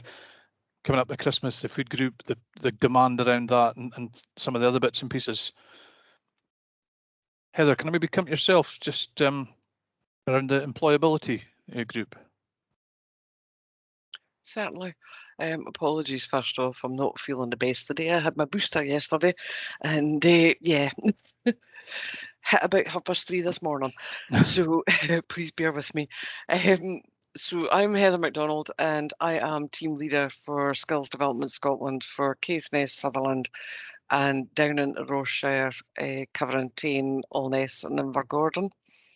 I have 9 advisors in total covering both school and post-school services for skills development. So we had our second meeting just this week, a full meeting for the employability subgroup. And what I've not mentioned in the update that was attached to the meeting was the fact that we've come up with a bit of an action plan, and that's really what we've been working on. It started at the first meeting. We've done a bit more work on that this week, and we will be continuing to work on that in our next meeting in January. So we've arranged at the moment that we will meet on a more regular basis than quarterly, just until we kind of get things where we want them to be and to look at what we're going to be doing in total. So part of the action plan is that we're looking at employability and employer skills audit to look at where employers are advertising and to have a central kind of location, or thinking about where we can have a central location to look at where these resources such as employers, adverts, etc. can be held. I'm going to be speaking to someone from DWP to arrange a Stat Explorer training session for the members of the group. So Stat Explorer is open to everybody. Any member of the public can use it, but it does take a little bit of jiggery pokery, if you like, to try and get it to work. So it can pull statistics from DWP around age groups, around postcodes. There's a huge amount of information that we can gather specifically from this programme, but I think it'd be really good for everybody to get a bit of training on that. We're also looking at a funding resource where we can collate funding opportunities for Sutherland organisations and for individuals. And it was interesting that the young people were speaking about that this morning. It struck a chord with me that that's actually something that we are beginning to look at doing. We're looking at the apprenticeship schemes resource, so collating information, interest central resource, looking at what there is out there in regard to, I suppose, things like college and whatnot, but also looking at in-house apprenticeship schemes. So we know that the likes of Skibo are looking at building a large in-house apprenticeship scheme. So gathering all that kind of information. We're looking at the possibility of creating a careers fair for Sutherland, along with the developing the young workforce. So that'll be ongoing. Looking at employer supported employment, which I think Gail touched on already. She had the conversation with Jason, I think. So looking at the identifying employers to be involved, so things like the Scottish Fire Rescue Service, but discussing how and looking at how we can connect them with local employers and businesses, so that employers and businesses are more aware of what the time expected of employees that are becoming retained firefighters or police, the community. Sorry, I forgot the word that I'm looking for. Special constables, there we go, etc. And we just think it would be really useful for employers to be more aware of what that would mean if an employee was asking to be part of that. We were also looking at Sutherland delivery, or doing an audit of Sutherland delivery for the unemployed returners and retrainers. So again, what organisations are delivering these type of training opportunities for people out there. And then the last action that we have is to review and assess the actions identified by the Sutherland Pathfinder Action Group and incorporate those into the subgroup's work. And that's us. That's not a bad list there, I would say, Heather. Okay, thanks for that. Anybody got any questions for Heather or for around any of the other subgroups? It's heading towards lunchtime on a Friday. It's okay. I'm just going to move on to the locality plan leads, and I will come to David just in a second, but a couple of things to point out, and a thank you to Angela Simpson for taking on the temporary lead for Kyle Sutherland, and just an update around Golspie. I know that's been kicking around without a lead other than Gail. Sorry, I don't mean you're not a lead, Gail, but you know where I'm coming from.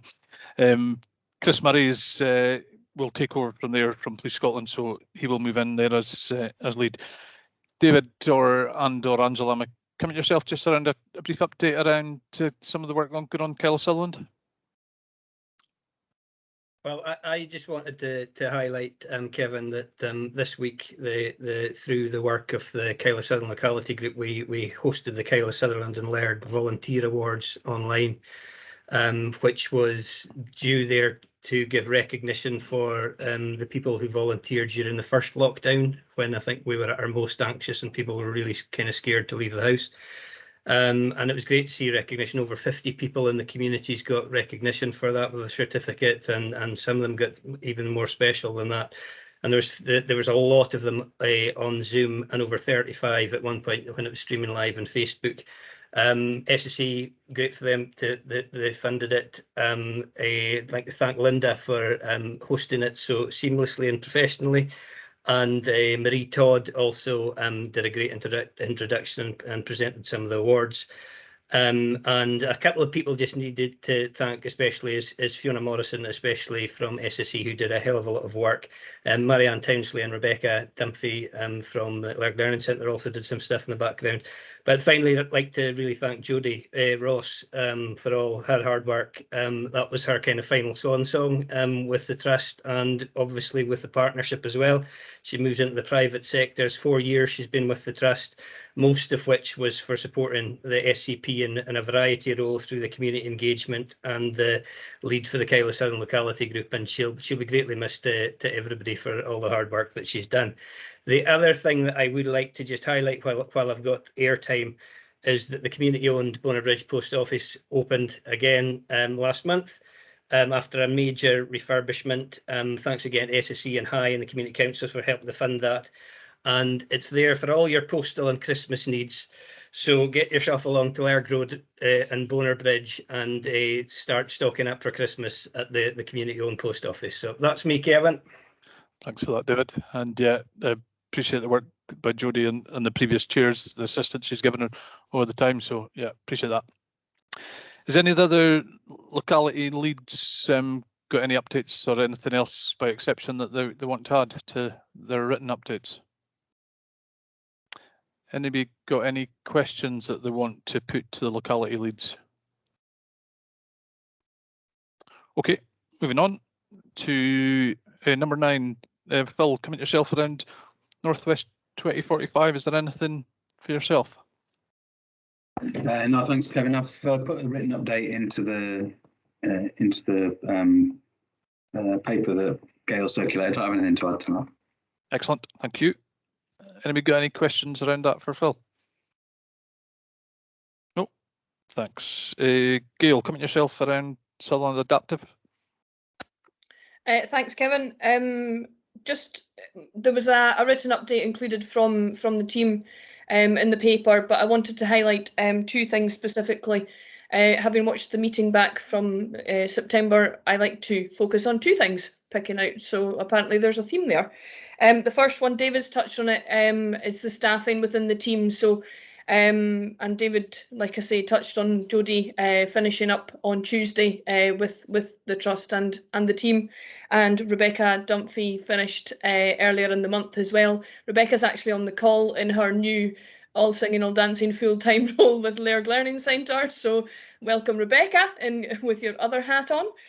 So just to acknowledge that the team of that was 2 full-time, 2 part-time is now 1 full-time and 1 part-time currently. David and I are obviously having conversations around recruitment for potentially the full-time role, which is the one that Jodie had.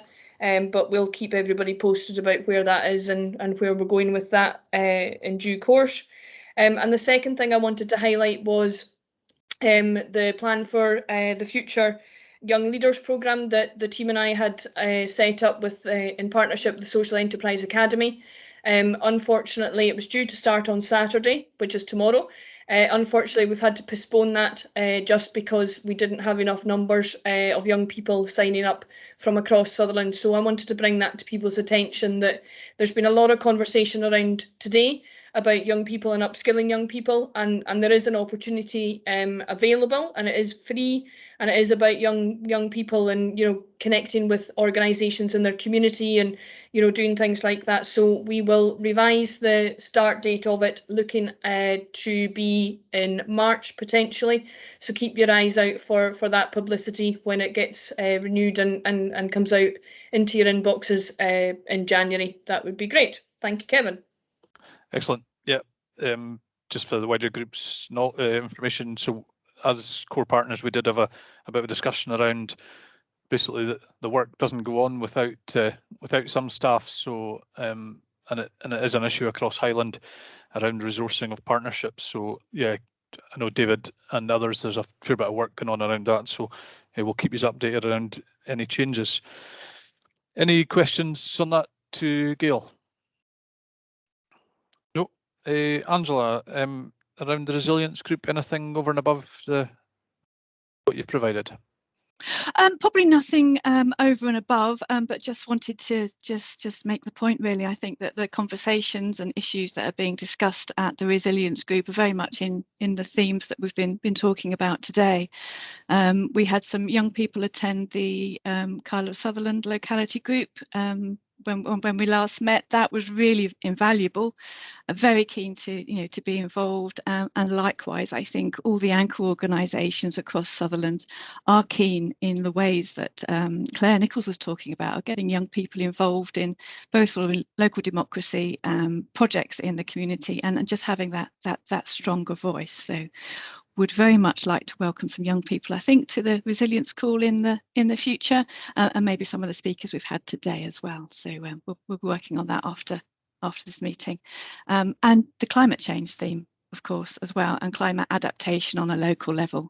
That certainly cropped up at the 2 locality groups that I've been working with, and a theme for the resilience call as well. So that's all I wanted to add. Thank you.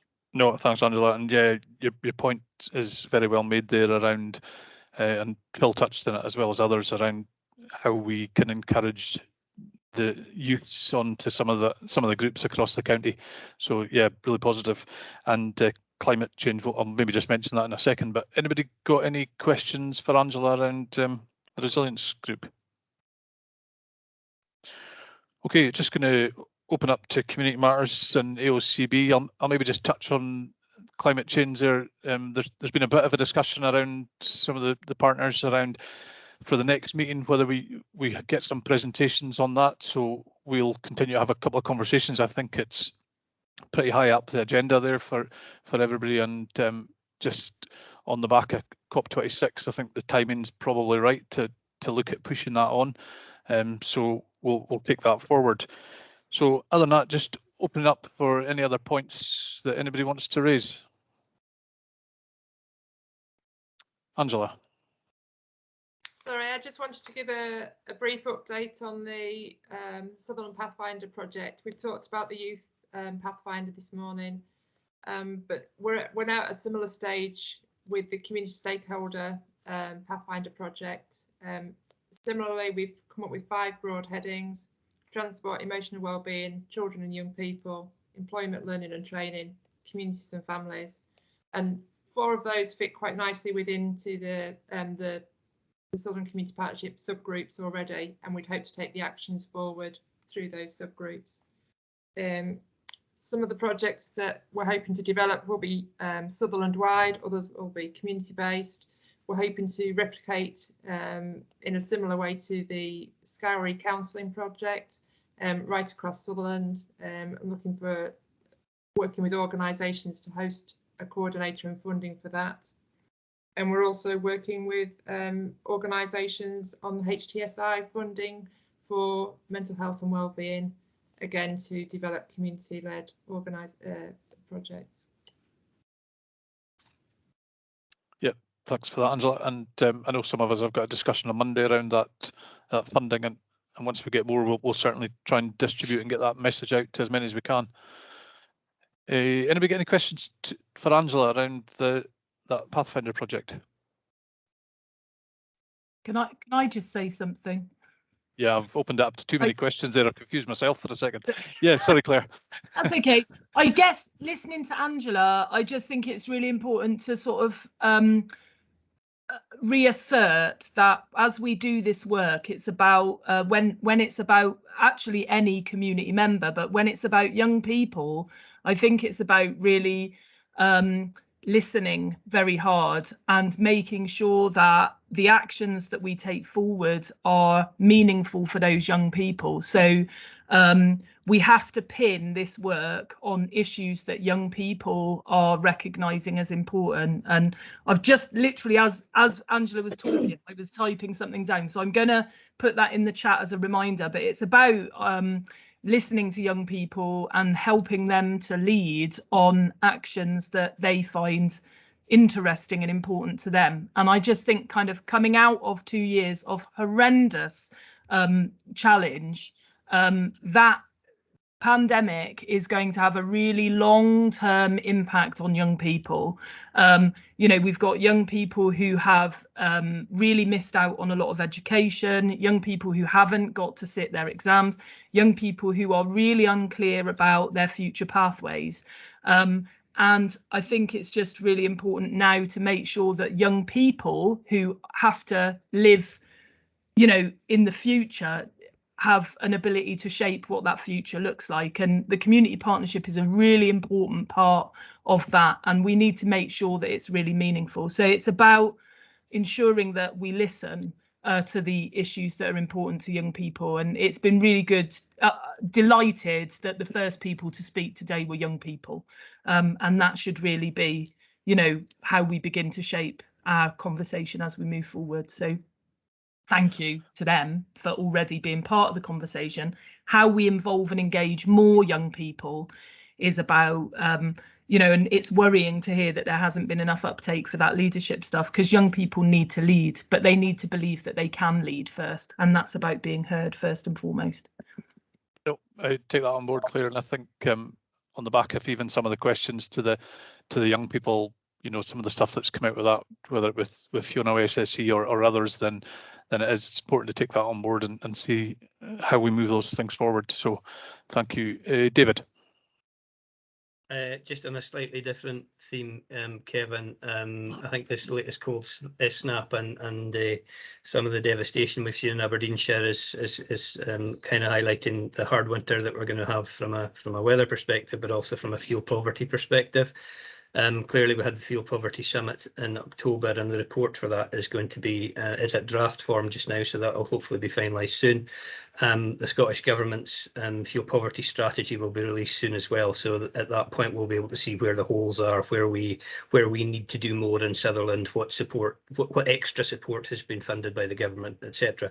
But the one thing I would like to highlight is that there has been an additional £18 million been made available to Home Energy Scotland, which takes their budget to 50 million for 2021 and 2022. Some of the things that's available for is obviously support and advice, some more support and advice from Home Energy Scotland, and they find that a lot of that advice and support can help reduce heating bills on an average of up to £300. And also there is financial support worth up to £5,000 available to make homes more energy efficient through improvements like insulation, secondary glazing, heating systems. So there is starting to be some money put into that sector for people to be aware of. So if anybody's interested in that, go to the Home Energy Scotland website, and there'll be more updates as we go along, as we find out what's in the Scottish Government's fuel poverty strategy, and then we have to understand what extra effort we have to put in to deal with the significant issues in Sutherland. But that's just, I just wanted to mention that. No, David, a very valid point, and yeah, that could easily have been some of these coast around Sutherland as opposed to Aberdeenshire, and we could all be sitting with the same issues. So no, take that on board. And I'll come back to that. Sorry, just need to stop asking questions about questions. Jacqueline, can I come to yourself? Hi, yeah, it's really sort of linking in with the last two comments. I think for children and families, it's just been a real struggle. The pandemic has been really, really difficult, and I highlighted in my report children with disabilities particularly, because the respite hasn't been there, and I think these families have really struggled. And poverty and a hidden poverty has permeated through Sutherland, and I don't know. It'd be interesting to see the report and just to see how that sort of has affected people. I think it's great. It's really been interesting comparing the priorities that the young people have identified and comparing that to 3 years ago, and see what progress has been made. So there's a lot of unpicking to be done there, and a lot of sort of thinking about, well, how does the community child's plan slot into the pathway, and not to forget the sort of the younger families, younger children as well, who this has been a focus on youth, but there's young mums, there's babies, there's a real struggle in the early years, and to include that in a child's plan and try and so it's been really interesting. Thank you very much, Phil, and everyone for No, Jacqueline, and I would agree with you, and I think the positive thing from it is that that the conversations are at least taking place, and there is some discussion around that, as opposed to trying to ignore it or just brush it away, you know. So that is really positive. So no, thanks for that. Helen, I'll come to you as long as you don't mention any stories about me in school hostel. Would I dare, Fridge? Oh, sorry, Kevin. I didn't recognise you there. You're a bit like Peter Allen, and I'll leave that just for you to know. Just okay, Kevin, never mind. Anyway, no, what I wanted to raise with the group is, you know, we're the Sutherland Partnership, and we're all working towards the same aims. And I would like us to try and kind of tighten up or work out a process where we ensure that the lead aid organisations for different projects are working better together. I'm putting my hand up in with regards to the mental health funding that's available currently. And because, as you all know, we've been running a mental health project since May 2020. I went straight in and got money to continue my service next year. I then felt really bad when I then started getting, and I mean, we're supporting, you know, scores of people across the West Coast. And as some of you know, we're also been supporting some of your clients on the East Coast in emergency situations. I'm really feeling bad because when the plea went out for an organisation to put in an application for a Sutherland-wide bid, I couldn't step up to the plate, and now I hear that voluntary group Sutherland can't step up to the plate either. And I would really like, somehow or another, we get a mechanism set up so that when these funding opportunities come about that can be across Sutherland, the likes of, you know, our Sutherland-wide organisations like Voluntary Group Sutherland, and I can't think of who else at the minute, that we actually speak to one another, you know, and make sure that we go in for bids that support the most in need and the most lots of people, and we're not scurrying around, you know, desperately asking people to step up and take this on. In the past, KOSDT have stepped up to the plate, you know, and thank goodness for them doing it, or we wouldn't be sitting here probably having this conversation, because it wouldn't, the Sutherland Community Partnership wouldn't be being supported and organised and doing all the fabulous work it would be doing had KOSDT not stepped up to the plate. So I don't know what the mechanism is. I think it's up to the senior leaders there within the partnership to ensure that when these opportunities come about, that we communicate better with one another.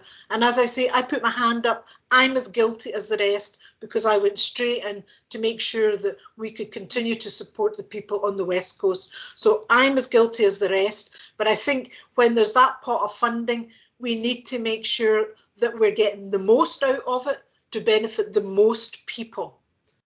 Rant over. No, I think it's a very valid rant there, Helen. So, and I don't know if anybody's got any particular comments they want to raise on that. Undoubtedly, you know, the size of Sutherland makes it difficult to link up the east, the north, the west, and central Sutherland, you know. So, and I take your point on board, and it's maybe a conversation for us all to have, or some ideas how we move forward, and how that comms goes out and get the right people involved. So I don't know if anybody wants to comment. No, nobody's coming back at you yet, Helen, but no, I absolutely take it on board. Yvonne? I think it's just really important to say that as we look at how we're going to do the work and the actions that are within the Pathfinder for communities, as well as the young people, children and young people's action plans, we do need to work together, because there are very strong communities with very strong workers who can fill in funding applications. And we've got to think about the wee tiny communities that don't have development groups and don't have those skills, or maybe they have the skills and just need developed and brought to the fore. But I think it's, when we looked at the mental health project, that was looking at replicating Helen's counselling service for everybody in Sutherland, and then we didn't have a vehicle to put the application in. We found one now, but I think it's really important that if we want that equity and parity and cover every rural area and geographically, that we have a vehicle to be able to do that if we want the work to be sustainable. I think sometimes working in our own little communities and silos is maybe not going to be enough to help us through this recovery. I think we have to do a lot more together. So that's just my thoughts. No, thanks, Yvonne. And yeah, certainly take that on board and don't disagree with any of that. Angela. Thank you. Likewise, I just wanted to acknowledge what's been said there by Helen and Yvonne, and I think more and more we'll see funding opportunities being about collaboration, and I suppose the onus is on all of us, whether we're lead partners or community anchor organisations, to just stop and think, if we're about to put a bid together or think that the criteria is relevant to the work we're doing, then it's quite likely that's going to occur to somebody else, and we might just have to pull together. And sometimes it's not possible to put a joint bid in, but let's explore it before we bung the application in, and I think that's going to be more and more important. There's some more funding that has recently been announced by Scottish Government, the next round of the Investing in Communities Fund, and I know some people on the call will have listened in to the first webinar. There's going to be a repeat of that next week, but in terms of criteria, that's very relevant to the sorts of things we've been talking about. It's about place-based working, it's about a just transition, community-led regeneration, and tackling poverty and inequality. And I'm sure there'll be scope to do some local applications, perhaps with neighbouring communities working together, but maybe there's a scope there for a Sutherland-wide project as well. So that's going to be one of the topics we discuss at the next resilience call, just to see what everybody made of those presentations. Yeah, and David, I'll come to you just in a second, but I can see that with previous work in Russia, and that once one community sees something happening, it's how that then spreads and get some enthusiasm in another small community, as Yvonne suggested there as well. It's how we can get that spread across and get it involved. So I take your point on Angela. No, David. Thanks, Kevin. Yeah, just to touch on that, we hear about funding all the time, but we need to realise that we need some proper long-term funding here. This is the second Sutherland-wide project we've supported. We've lost staff in every project halfway through, not because they weren't happy doing their job, not because they weren't happy with the trust, but because they have rent to pay and they've got bills to pay and they got offered permanent jobs. Now, if we think we can fix Sutherland at a community level in 18 months or 2 years, we're dreaming. So we need 5 years funding, we need 10 years funding, we need the partners, the public sector partners, to put money into this pot to give us long-term support for driving forward community initiatives in Sutherland. And if we don't do that, we'll continue with sticking plasters, we'll continue losing good staff halfway through, having to start again. So let's start thinking long-term and not keep messing about with 18 months and 2 years. It is just infuriating when you have to go through another round of recruitment halfway through a project, which sets you back 2 or 3 months. So let's try and get some proper funding into this. And I agree with Helen, if we're going to do this at a community-based level, and that means Sutherland, let's resource it properly. No, very valid points, and I don't have the answer just now, so it's further conversations that we need to have with the right people, I think. So no, I appreciate that point's been raised. Okay, can I just open out, just confirm nobody else got any other points or questions they want to raise? Okay, from my own point of view, really appreciate everybody's support today on my first meeting and been reasonably kind to me. So I'll take that on board. And from our point of view as chairing the Sutherland Partnership, nothing's changed other than it's not Jamie anymore and it's myself, and we'll continue to put the same support and leadership around that we can. So really appreciate that. I've got the date of the next meeting as the 4th of March, and I'll speak to Claire, Gail and Alison afterwards just around some of the minutes, and we'll get stuff circulated from there. But other than that, thanks very much for your time, everybody. Thank you, Chair. Thank you very much. Cheers. Well, Kevin. Thank you. Thank you. Thank you. Bye. Bye, everybody.